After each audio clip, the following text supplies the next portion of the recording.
अस्सलाम वालेकुम everyone, how you all, hope you are doing good.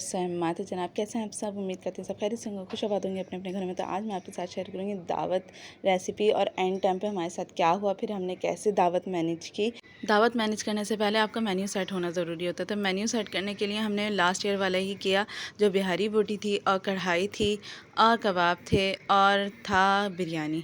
तो ये हमारा लास्ट ईयर वाला ही मेन्यू था, तो हमने यही मतलब सेट कर लिया था, क्योंकि नया मेन्यू सोचना और फिर करना तो ज़्यादा इजी नहीं रहता है। और फिर जब आपको पता है हाँ परफेक्ट मेन्यू है, जिसमें एक बिहारी का कबाब का आइटम हो जाता है, एक बोटी का आइटम हो जाता है, एक सालन का आइटम हो जाता है, एक राइस का आइटम होता है, तो ये नॉर्मल सिंपल सी क्वाइट परफेक्ट मेन्यू था।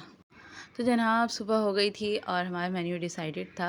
और उसके बाद होते हैं हमारी कुर्बानी का दिन और थर्ड डे जो कि होती है। तो सुबह कुर्बानी होती है और शाम में दावत होती है। तो यहाँ सब जानवर गिराने की तैयारी कर रहे थे और लास्ट व्लॉग में मेरा एज रिस्ट्रिक्शन आ गया, that's why I had to make another video. तो जनाब यहाँ हमारा जानवर गिरने की तैयारी हो रही है और जानवर हमारा इतना तेज़ था, लेकिन फिर भी इसने कुछ नहीं करा और ख़ामोशी से लेट गया। अल्लाह ताला हम सब की कुर्बानियों को कबूल व मकबूल फरमाए और ऐसी कुर्बानी का जज्बा हम सब में रखे। आमीन आमीन आमीन। और इसके बाद हमारा ये जानवर गिर रहा है, अभी देखिएगा बिल्कुल हाथ पाँव नहीं चलाएगा। और ये इदरीस भाई ने इसको गिरा दिया और सब ने हाथ पाँव पकड़े और फिर उसको पैक कर दिया। फिर जनाब ये खामोशी से कुर्बान हो गया था। उसके बाद आ गई थी लस्सी की फरमाइश, तो जल्दी जल्दी लस्सी बनाई। बर्फ़ मैंने पहले से ही सारी जमा के रखी हुई थी, क्योंकि हमें दावत में भी यूज़ करनी थी, फिर ड्रिंक्स में भी यूज़ करनी थी। तो मैंने पहले से बर्फ़ का स्टॉक रखा हुआ था, तो हमें कोई परेशानी नहीं हुई। और उसके बाद जब मैं नीचे गई तो सब कुछ बन चुका था। उसके बाद होता है लंच टाइम। लंच टाइम में बोटी बनाई थी और सब खा चुके हैं खाना। उसके बाद दिखा रही हूँ कलीजी गोश्त बन चुका था और फिर इसके पैकेट्स वगैरह बनाने थे। तो वाकई ये काम सब जो जो बनाते हैं उनको पता होगा, इजी नहीं होता सबको सही से पहुंच जाए, पूरा पूरा पहुंच जाए सही तरीके से। तो फिर यहाँ सब गोश्त ले लिया था और आज की दावत का भी गोश्त अलग कर लिया था। उसके बाद यहाँ बोटियाँ बनवा दी थी और इसको धो के मैंने रख दिया था। ये है बिहारी बोटी और बिहारी बोटी में मसाले लगाने के लिए मैंने दही ले ली, साथ ही मैंने डाला था मसाला और कचरी पाउडर, लहसुन, अदरक और सिरका। तो ये सब मैंने पहले पेस्ट बना लिया था। उसके बाद मैंने इसमें गोश्त डाला और गोश्त डालने के बाद यानी जो जो छोटी छोटी बोटियाँ करवाई थी वो डालने के बाद इसको अच्छे से मैरिनेट करने के लिए रख दिया 3-4 घंटे पहले। उसके बाद आज लिया था कीमा पिस के, तो ये पिसवा लिया था और उसने आधा पीसा आधा नहीं पीसा। तो ये होता है अक्सर, आप सोचो कुछ होता कुछ है, मतलब कुछ ना कुछ आपके प्रॉब्लम आती रहती हैं। तो खैर मैंने बोला छोड़ो, जितना पीसा उसको स्टॉक करो और बाकी सब में मसाला लगा दूँगी मैं। और ये था लबे शीरी, ये भी मैंने उसी दिन बनाया था, क्योंकि अगर मैं एक दिन पहले बना देती ना तो फिर इसको रखने का प्रॉब्लम होता है। डीप फ्रीज़र में ये जम जाता है और फ्रिज में ये ख़राब हो जाता है, क्योंकि हमारे फ्रिज में कोई चीज़ जल्दी टिकती नहीं है। तो मैंने ये उसी दिन बनाया था शाम में और फिर इसको डीप फ्रीज़र में रख दिया था, फुल चिल करके सबको सर्व किया। तो सबसे ज़्यादा मज़े का था ये ठंडा परफेक्ट था। तो उसमें मैं आइसक्रीम डाल दी थी और ये वाली क्रीम डाल दी थी।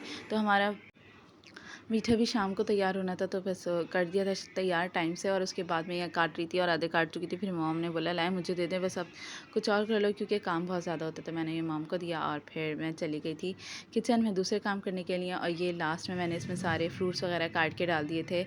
वैसे तो मीठे में मेरा फ़ालूदे का ही इरादा था कि मैं फ़ालूदा बनाऊँ। फ़ालूदा बहुत अच्छा बनता है, सबको पसंद भी आता है, तो डिफरेंट आइटम होता है, लेकिन एट अ टाइम बनाना पड़ता है, तो उतने सारे लोगों में फ़ालूदा नहीं चलता, क्योंकि सर्विंग में टाइम लगता है। ये नहीं कि बस डायरेक्ट फ्रिज से निकाला दे दिया, आपको एट अ टाइम सर्व करना पड़ता है, हर चीज़ उसमें इंग्रेडिएंट डालने पड़ते हैं। तो इसलिए फ़ालूदा कैंसिल था। मुझे खाने का इतना शौक़ नहीं है, लेकिन खिलाने पिलाने का बहुत शौक़ है, अच्छा खिलाना। खैर ये हो गई बातें, अब आते हैं काम पे। तो यहाँ कबाब की तैयारी हो रही थी। कबाब में मैंने पहले मसाले लगाए, उसके बाद मैंने कोयले का दम दिया, उसके बाद मैंने chopped onion and chopped chillies डाली। तो इसमें बहुत अच्छा खासा टाइम लग गया था, उसको भी फ्राई किया। फ्राई करके हमारे कबाब रख दिए थे। ये कढ़ाई बन के आई थी, मेरी सिस्टर ने बनाई थी, तो फ्राई करके मैंने रख दिया था। और इसके बाद ये बिहारी बोटी मेरी तैयार है, यानी इसको दम पे लगा दिया था। सब मसाला तो लगा हुआ था, तो ये तैयार हो गई थी। बिरयानी का ऑर्डर हमारा लास्ट मोमेंट पे कैंसिल हो गया था, जब मीट देने गए तो फिर हमने किसी दूसरे कैटर को दिया, तो वो भी बन के आ गई थी माशाल्लाह, और अच्छी ही बनी थी। तो माशाल्लाह ये है बिहारी बोटी, फिर थी कढ़ाई, देन आ गए आपके कबाब और बिरयानी। तो माशाल्लाह सब कुछ अच्छी बन गई थी, तरीके से बन गई थी।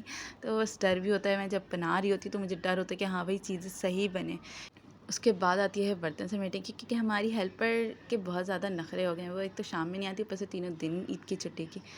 तो अरे आज भी छुट्टी कर ली, आज तो मंडे है। खैर सबने मिलके बर्तन धो दिए थे, मेरी छोटी बहन ने धोए थे सारे, और उसके बाद इन लोगों को चाय की क्रेविंग हुई कि डिनर के बाद चाय नहीं बन सकी क्योंकि गैस नहीं थी।